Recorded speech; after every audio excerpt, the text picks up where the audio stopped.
Hi guys, this is Manu Mishra. So welcome back with a session जिसमें आज हम लोग 16th ऑफ फरवरी के द हिंदू न्यूज़पेपर का एनालिसिस करेंगे।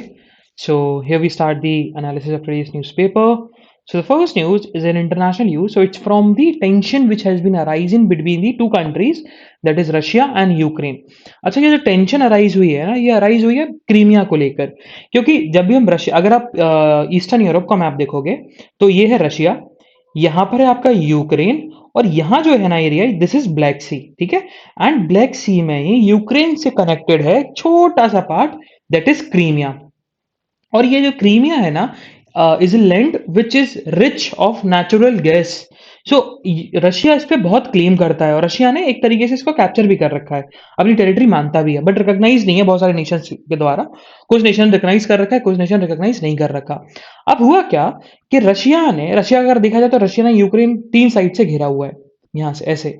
तो रशिया ने अराउंड 1,30,000 से ज्यादा अपने ट्रूप्स यूक्रेन के बॉर्डर पे लगा रखे हैं। और रशिया ने फिर कल फाइनली स्टेटमेंट दिया, उन्होंने बोला कि हमारे बहुत सारे ट्रूप्स हैं, वो हम पुल बैक कर रहे हैं। बट एक एक न्यूज आई है, इस न्यूज के अकॉर्डिंग कि अभी भी ड्रिल किया जा रहा है ऑन दी यूक्रेन बॉर्डर। जरूर कुछ ट्रूप्स को वापस बुला लिया गया, बट इट डजेंट मीन कि ड्रिल ड्रिल नहीं चल रही है। ड्रिल अभी भी चल रही है। ड्रिल मतलब होता है कि एक्सरसाइज, आर्मी एक्सरसाइज चल रही है अभी भी। And news from India also, India के पर्सपेक्टिव से भी इंडिया ने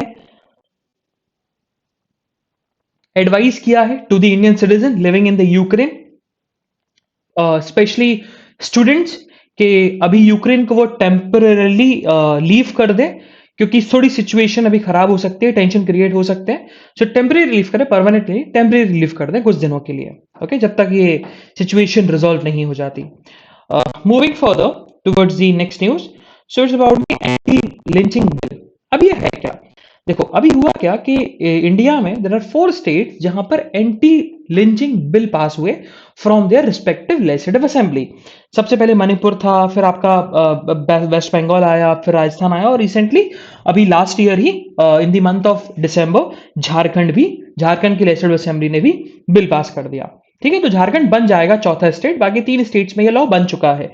बट सबसे बड़ी प्रॉब्लम ये है कि लिंचिंग की डेफिनेशन अभी तक आईपीसी में नहीं दे रखी है। तो ये लॉ का हम यूज ही नहीं कर सकते, ना ही अथॉरिटी यूज कर सकती है।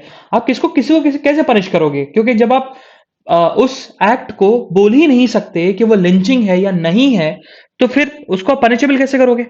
इस चीज को लेकर सेंटर ने भी अर्ज किया है कि जब भी मॉब लिंचिंग होती है तो हम लोग सेक्शन 300 एंड सेक्शन 302, जो कि मर्डर एंड कल्पेबल होमिसाइड की डेफिनेशन बताते हैं, उससे डील करते हैं।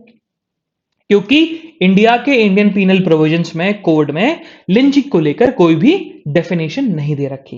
ओके, ये हुआ। मूविंग फर्दर, सो इकोनॉमिक पर्सपेक्टिव से हम बात करें तो ये एक अच्छी न्यूज है कि इन the month of January India का जो एक्सपोर्ट है, मतलब इंडिया ने एक्सपोर्ट का मतलब इंडिया ने सामान भेजा है टू द डिफरेंट नेशंस, वो 25% से राइज हुआ एंड अमाउंटेड टू $34.5 बिलियन। ठीक है। एंड इंपोर्ट भी जो है, वो भी इंपोर्ट भी ग्रोथ किया है, बट स्लोअर पेस से, अगर हम कंपेयर करें आपके लास्ट मंथ के इंपोर्ट से। सो देखा जाए तो ये बताया गया कि इस मंथ, जनवरी मंथ में, आपका ट्रेड डेफिसिट थोड़ा सा डिक्रीज हुआ है, 5 मंथ के लो पर है। अभी ट्रेड डेफिसिट क्या होता है? ट्रेड डेफिसिट का मतलब होता है कि भाई कि आपका एक्सपोर्ट कम है, इंपोर्ट ज्यादा है। ठीक है। अगर भाई एक्सपोर्ट ज्यादा हो या इंपोर्ट कम हो तो डिवोट हो जाता है ट्रेड सरप्लस, कि मतलब आप सामान भेज ज्यादा रहे हो, आप किसी आदमी को सामान ज्यादा बेच रहे हो और उससे सामान कम खरीद रहे हो, तो वो दैट इज सरप्लस, क्योंकि आपको कुछ एक्स्ट्रा मिला। और ट्रेड डेफिसिट क्या होता है कि आप इंपोर्ट ज्यादा करो और एक्सपोर्ट कम करो, तो that is trade deficit. Okay, तो यही बताया गया कि मंथ ऑफ आपका जो जनवरी रहा, वो ट्रेड के पर्सपेक्टिव से, इंडिया के इकोनॉमिक ट्रेड के पर्सपेक्टिव से अच्छा रहा है। एंड एक्सपोर्ट इंडिया में बढ़ा है, इसका रीजन यही है क्योंकि इंडिया ने बहुत ज्यादा पेट्रोलियम प्रोडक्ट्स एंड कॉफी को डबल एक्सपोर्ट किया है in the month of January as compare to the month of December. And around 42.4% का इंक्रीमेंट हुआ है in the export of cotton, yarn and handloom products. Okay, moving further. So हुआ क्या, कर्नाटका में हिजाब को लेकर एक कंट्रोवर्सी क्रिएट हुई, जो कि एक ऑल इंडिया कंट्रोवर्सी भी क्रिएट होगी, बट ये अभी ये मैटर है सब जुडिस है, कोर्ट में पेंडिंग पड़ा हुआ है, कोर्ट ने इस पे इंटरिम ऑर्डर भी दे दिया। सो जो ऑर्गेनाइजेशन ऑफ इस्लामिक कॉर्पोरेशन है, उसने स्टेटमेंट दिया था। इंटरनेशनल ऑर्गेनाइजेशन है, मुस्लिम नेशंस का, इस्लामिक नेशंस का ऑर्गेनाइजेशन है, इसमें पाकिस्तान भी एक प्रोमिनेंट मेंबर है। उन्होंने स्टेटमेंट दिया एंड उन्होंने इस चीज को क्रिटिसाइज किया, नेगेटिवली क्रिटिसाइज किया, जो भी आपका इंडिया में हुआ हिजाब को लेकर। और उन्होंने बोला कि ये इंडिया जब अपने आप को सेक्युलर बोलता है, इंडिया जब बोलता है कि हम हमारी नेशन में रिलीजियस फ्रीडम है, तो फिर आप हिजाब के ऊपर बैन कैसे लगा सकते हो, है ना। और बहुत क्रिटिसिज्म किया गया इंटरिम ऑर्डर का भी, जो जुडिशरी ने, कर्नाटका हाईकोर्ट ने जो दिया था।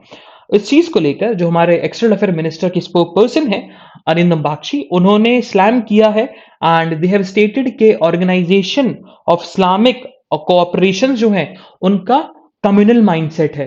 तो वो सिर्फ एक पर्सपेक्टिव से सोचते हैं और ये सोच रहे हैं कि इंडिया भी उनके माइंडसेट से चल जाए, है ना, क्योंकि बस इंडिया इज, लेकिन India is a secular nation. So because of this we can not, they have denied the statement and they have slammed the statement given by the OIC, because from the Indian perspective that statement given by the Organization for Islamic Cooperation is has communal mindset. Moving further, हमें city की news नहीं पढ़नी है तो हम city की news को skip करेंगे। So we move to the state page. So India में देखा जाए तो इंडिया में जो सबसे बड़ा जो बॉर्डर नेशन है वो बांग्लादेश। लोग कंफ्यूज हो जाते हैं कि भाई कि सबसे ज्यादा बॉर्डर पाकिस्तान का लगता है, बट इट्स नॉट ट्रू।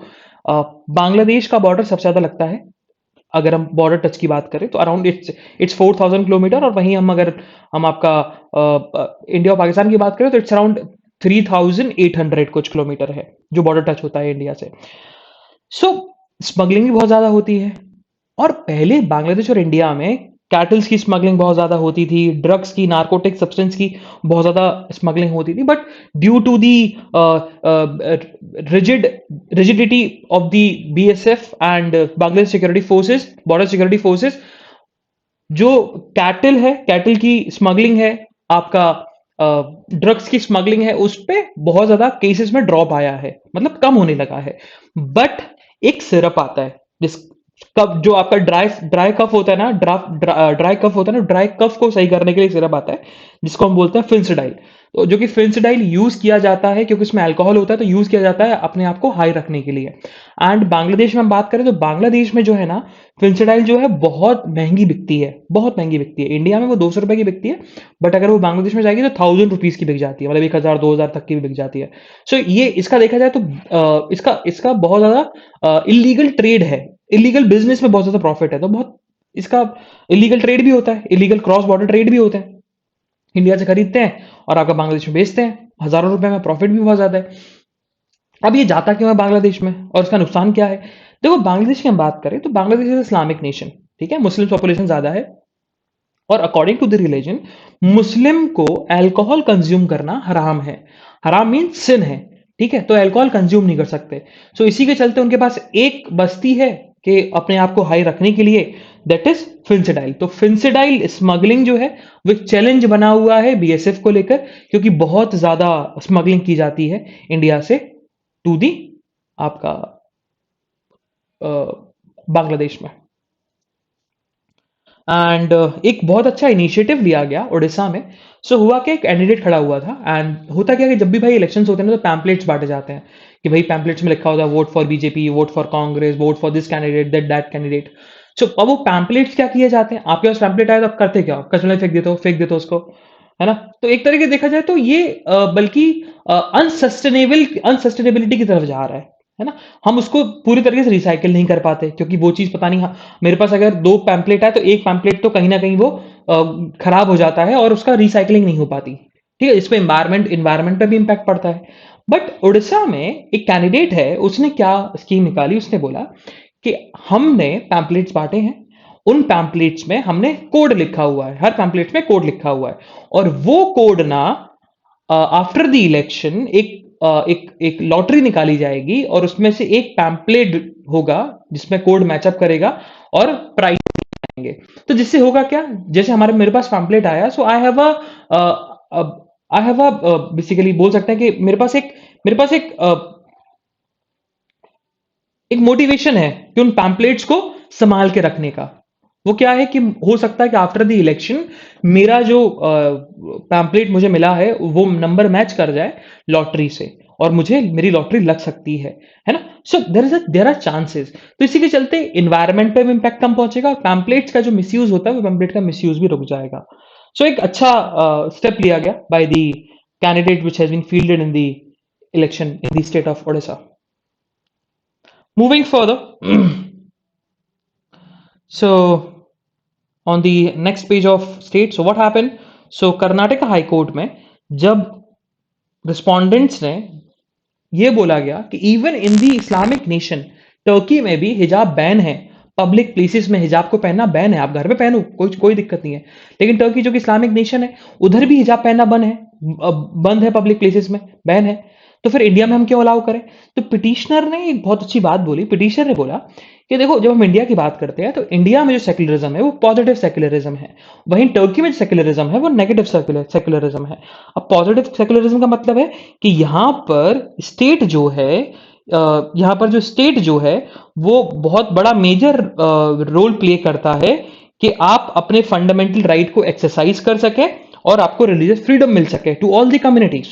वहीं टर्की में क्या है, it's a negative.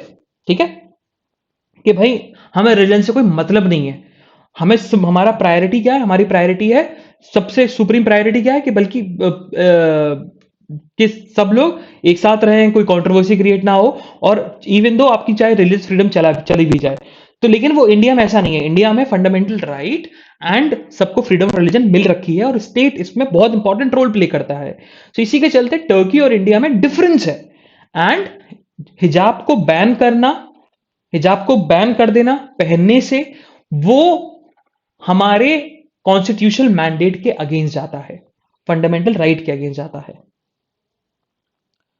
Moving further, सो कर्नाटका के जो हायर एजुकेशन मिनिस्टर हैं उन्होंने बोला है कि देखो, स्कूल्स इंटरिम ऑर्डर जो भी कर्नाटका हाईकोर्ट का आया है वो हिजाब को बैन करता है स्कूल्स में, बट डिग्री कॉलेजेस में विमेन कैन वेयर द हिजाब।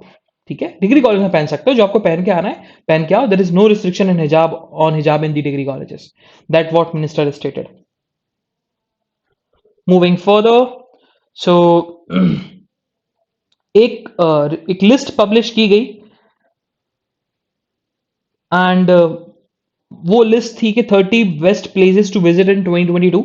उसमें केरला के एक विलेज का भी नाम आया है, that is the name of the village is आयमनम।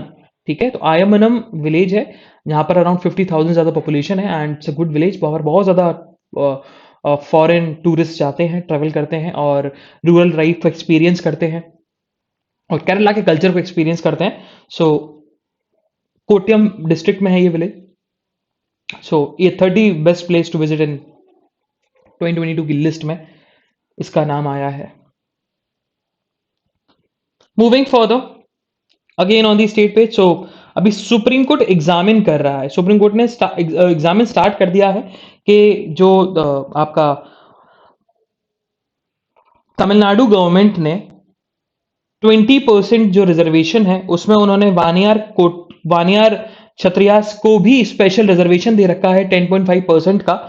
क्या वो सही है या गलत है, उस चीज को लेकर मद्रास हाईकोर्ट ने क्लियरली बोल दिया था गलत है, ऐसा नहीं करना चाहिए, क्योंकि आप रिजर्वेशन के अंदर रिजर्वेशन नहीं कर सकते।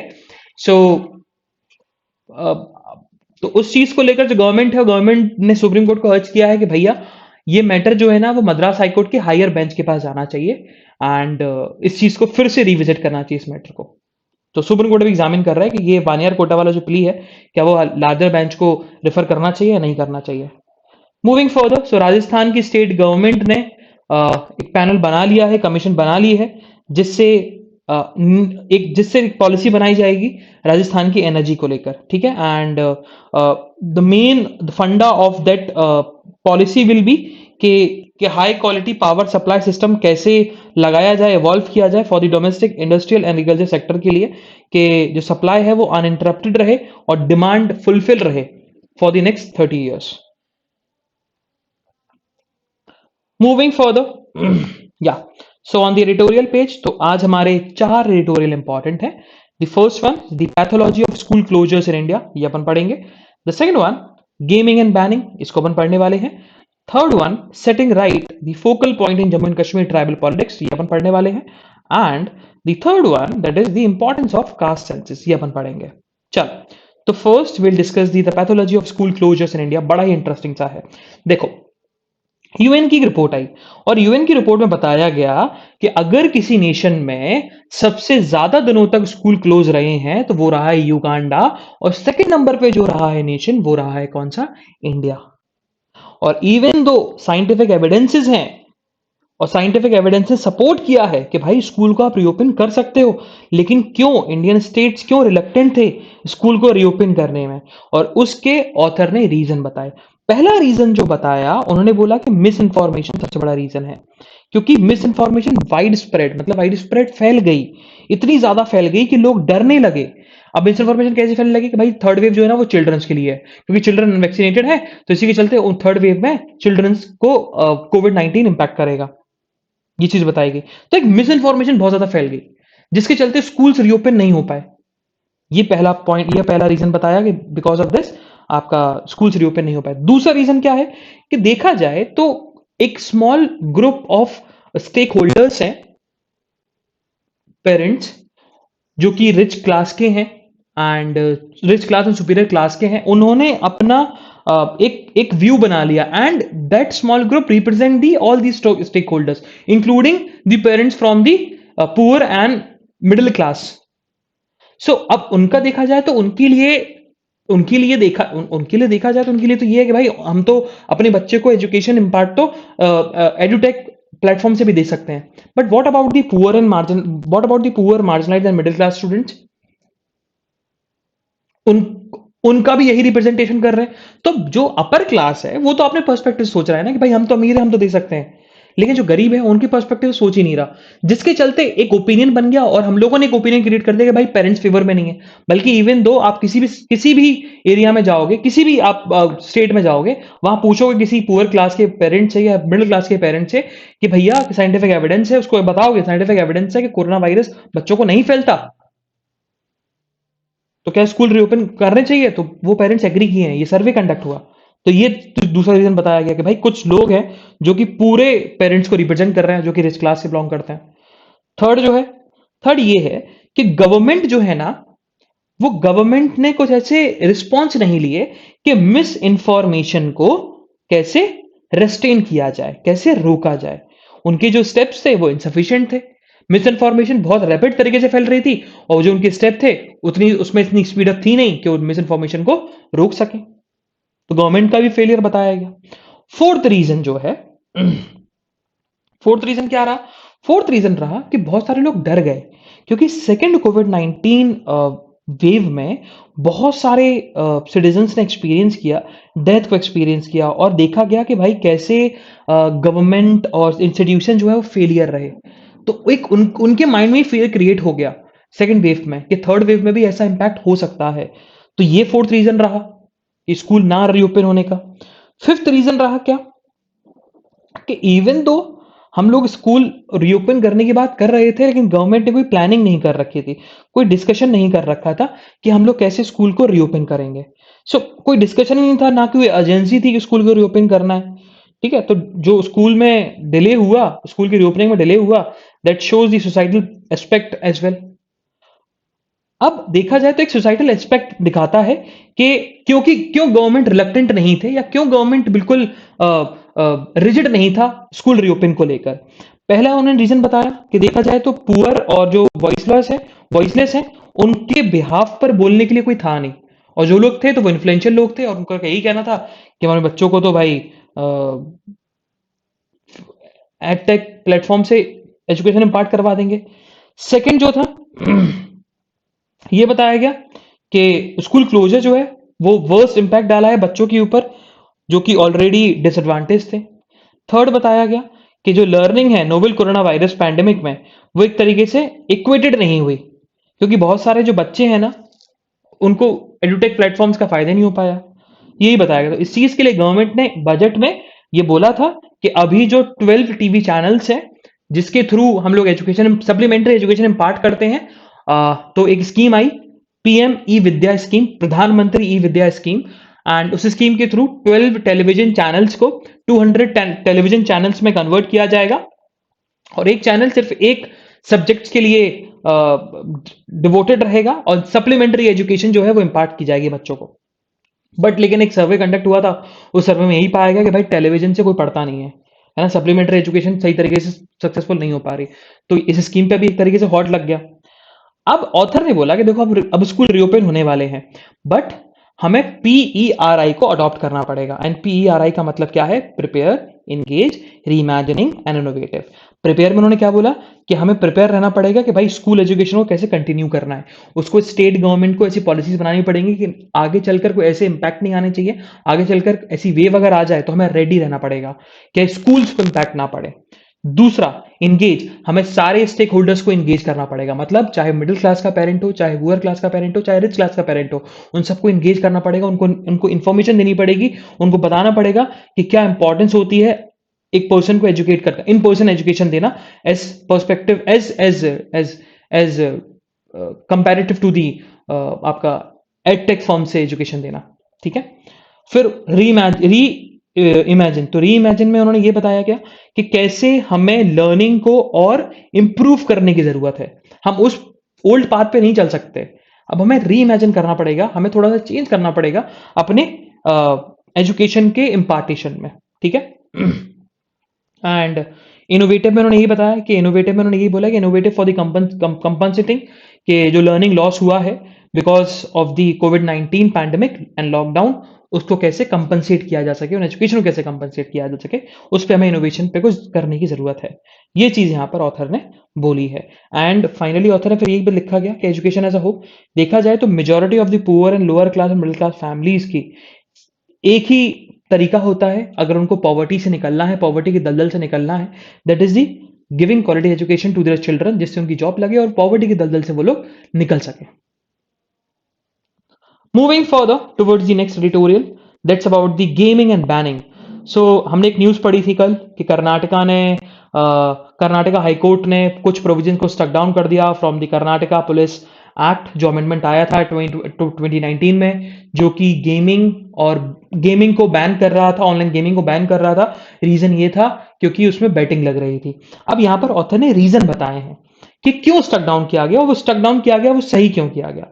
अब ऑथर ने बोला कि देखा जाए तो जो प्रोविजंस आए थे ना, जो कि गेमिंग को बैन कर रहे थे, उनका मेन जो इंटेंशन था, वो इंटेंशन क्या था? गैम्बलिंग को बैन करना है।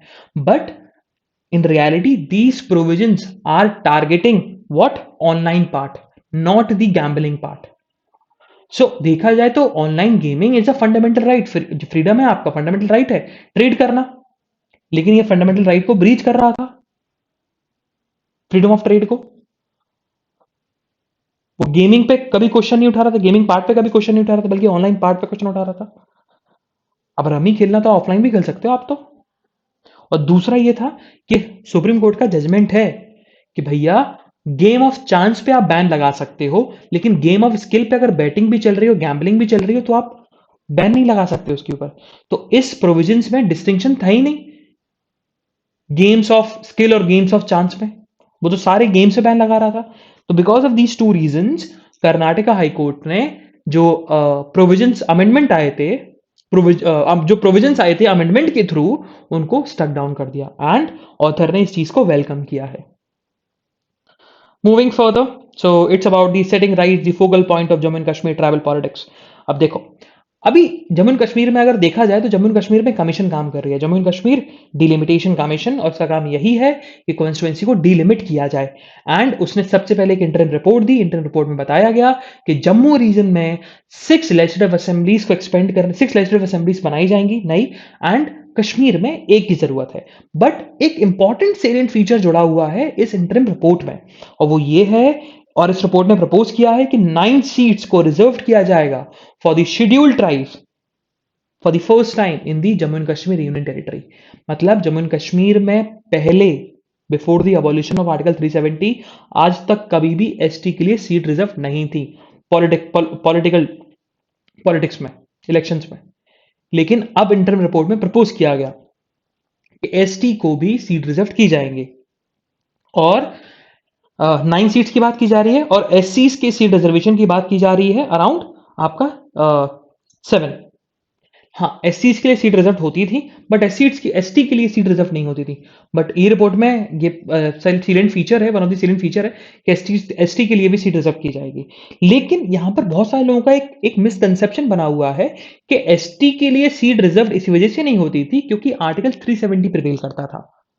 लेकिन ऑथर ने उस मिसकंसेप्शन को तोड़ा है। ऑथर ने बोला कि आर्टिकल 370 में ऐसा कुछ भी नहीं लिखा हुआ था कि भाई एसटीज के लिए सीट रिजर्व नहीं हो सकती इलेक्शंस में, या फिर फॉरेस्ट राइट एक्ट जो है वो एप्लीकेबल नहीं हो सकता जम्मू एंड कश्मीर में, ऐसा कुछ नहीं लिखा हुआ था।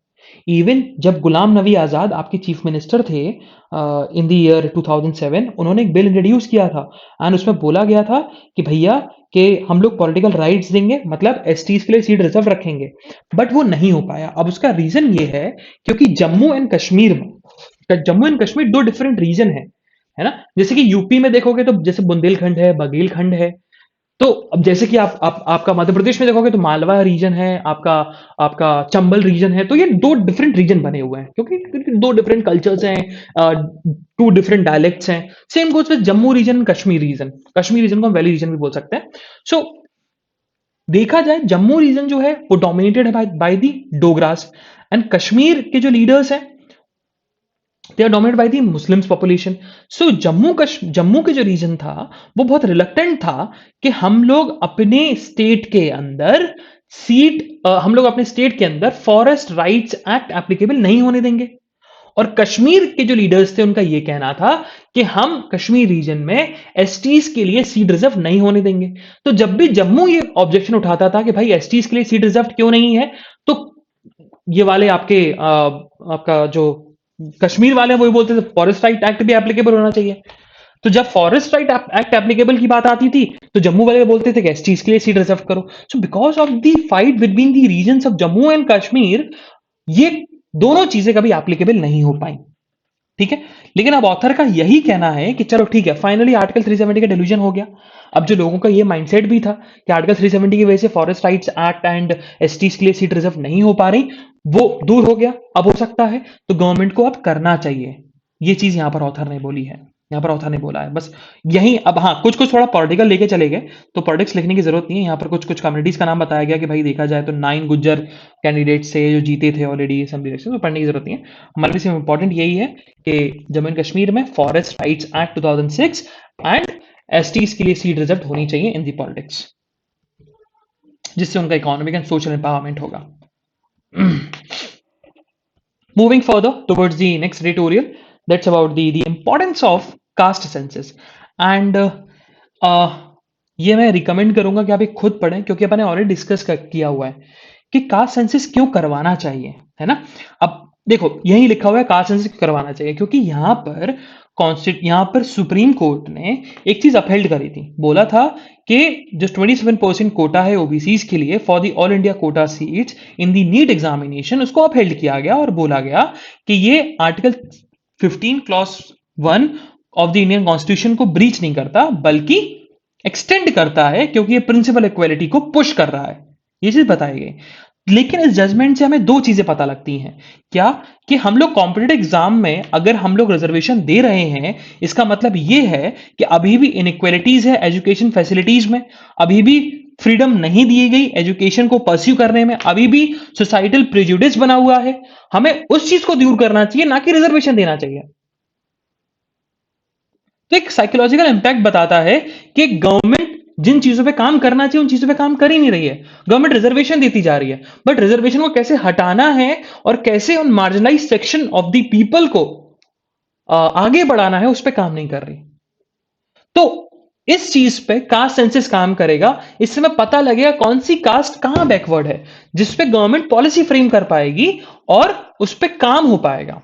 यही चीज यहां पर एडिटोरियल में लिखी गई है कि कौन कितना सोशल बैकवर्ड है तो उसके सोशल बैकवर्डनेस के लिए हम क्या कर सकते हैं, कौन कितना इकोनॉमिकल बैकवर्ड है तो इकोनॉमिकली हम लोग अच्छा कर सकते हैं, कौन कितना एजुकेशनली बैकवर्ड है, तो उस बेसिस पर पॉलिसी फ्रेम हो पाएगी। अभी क्या होता है, हम लोग ओबीसी देखते हैं तो ओबीसी के एक पूरा कम्युनिटी देख लेते हैं, बट ओबीसी के अंदर भी बहुत सारे लोग ऐसे हैं जो लोग कि बहुत बैकवर्ड है, बाकी कुछ लोग ऐसे हैं जो कि बैकवर्ड है भी नहीं लेकिन तब भी रिजर्वेशन का बेनिफिट मिल रहा है। सो कास्ट सेंसस से वो चीज दूर हो सकती है। Moving further towards the national news, so जो एक्यूज थे Ashish Mishra in the Lakhimpur Kheri murder of farmers में, जिन्होंने जहां पर उन्होंने गाड़ी चला दी थी, उनको बेल पर रिलीज कर दिया गया है क्योंकि उन्होंने सारी बेल की कंडीशन फुलफिल करी है। मूविंग फर्दर, सो दिल्ली हाई कोर्ट ने अपहेल्ड किया है जो एक एनजीओ है आपका कॉमनवेल्थ ह्यूमन राइट इनिशिएटिव, उसको मना कर दिया था होम मिनिस्ट्री ने कि हम लोग आपको एफसीआरए के अंदर पर नॉट नहीं देंगे, परमिशन नहीं देंगे रजिस्ट्रेशन का। उसको अपहेल्ड किया है दिल्ली हाई कोर्ट ने। उन्होंने बोला है कि जो सस्पेंड किया गया उनका एफसीआरए नॉट, वो लॉज के हिसाब से किया गया है, रूल्स के हिसाब से किया गया है। मूविंग फर्दर, सो एक न्यूज एनालिसिस है ये, पढ़ना जरूर कि इंडिया कैसे रशिया के प्रेशर में आ सकता है। इवन क्वाड मीटिंग अभी अटेंड करी है इंडिया ने, लेकिन अभी भी म्यूनिख कॉन्फ्रेंस होने वाली है जहां पर यूक्रेन सिचुएशन बहुत डोमिनेट करेगा एंड इंडिया को शायद रशिया की तरफ झुकना पड़ सकता है और रशिया इंडिया पर प्रेशर बना सकता है। ये पूरा पॉलिटिक्स से भरा हुआ है, नहीं पढ़ना क्योंकि 5 स्टेट्स में अभी इलेक्शन चल रहा है उस चीज को लेकर। So yes, so what happen, so India जो है डिजिटल मैप्स बना रहा है फॉर ऑल दी विलेजेस, ठीक है। एंड उन्होंने एक पॉलिसी भी लाई है दैट इज सबमित्व, सबमित मतलब survey of village village and mapping with improvised technology in village areas, ठीक है। एंड ये प्राइम मिनिस्टर मोदी ने लॉन्च करा था 2020 में, और अभी जियो सैप्टल गाइडलाइंस को लेकर हमने पढ़ा था कल एडिटोरियल, उसी को लेकर है कि प्राइवेट कंपनीज जो है वो वैरायटी ऑफ मैप्स बनाएंगी। अब मिनिस्ट्री से उनको अप्रूवल लेने की जरूरत नहीं है, इजीली वो ड्रोन्स के थ्रू मैपिंग कर सकते हैं एंड लोकल मैपिंग कर सकते हैं और अपनी एप्लीकेशंस बना सकते हैं। सो एक डिजिटल मैप बनेगा सारे विलेजेस को लेकर। मूविंग फर्दर, सो सऊदी कमांडर आर्मी कमांडर वो अभी इंडिया की विजिट पर है और उन्होंने मुलाकात करी इंडिया के काउंटर पार्ट मनोज मुकुंद नरवाने से। एंड उन्होंने बेसिकली जब मुलाकात करी तो उन्होंने सऊदी के जो कमांडर हैं उनको डिटेल्ड प्रेजेंटेशन दिया about the army design bureau का, एंड बताया गया कि कैसे इंडिया केपेबल है और कॉम्पिटेंट है खुद के डिफेंस सिस्टम को डेवलप करने के लिए। एंड जो ब्रीफिंग हुई है उस ब्रीफिंग में यही बताया गया कि एक पॉलिसी इनिशिएट की जाएगी एंड कुछ प्रोविजंस को इनेबल किया जाएगा जिससे गवर्नमेंट अपने डिफेंस मैन्युफैक्चरिंग को बूस्ट अप करेगा। तो इन बेसिकली सऊदी कमांडर सीवे से आता है देखने के लिए कि इंडिया की डिफेंस कैपेबिलिटीज कैसी हैं। ये हो सकता है कि भाई इंडिया डिफेंस एक्सपोर्ट्स करे, आर्म एक्सपोर्ट्स करे to the Saudi Arabia. Moving further, so world news में ये न्यूज जरूर पढ़िएगा, where the Ukraine crisis headed. Important चीज है ये वाला मैप, ये जरूर पढ़ना, देखना जरूर। ये ब्लैक सी है, ब्लैक सी को लेकर ये बहुत ज्यादा हो रहा है, इशू हो रहा है। ये क्रीमिया है ना, और ये यूक्रेन है जिसमें अराउंड 1 रशिया ने तीनों तरफ से घेर रखा है, देखो यहाँ पर तीनों तरफ से। और ये जो रेड दिख रहा है ना, red part 1000 5400, these are the US troops, और ये नाटो के ट्रूप्स हैं। मूविंग फर्दर, इकोनॉमिक न्यूज में ऐसी कुछ न्यूज नहीं है जो हमारे एग्जामिनेशन पर्सपेक्टिव के लिए इंपॉर्टेंट हो। So this is the analysis of today's newspaper. हम लोग कल फिर मिलेंगे with some exciting news, exciting current affairs. तब तक के लिए bye bye, have fun and enjoy your day. Bye bye guys.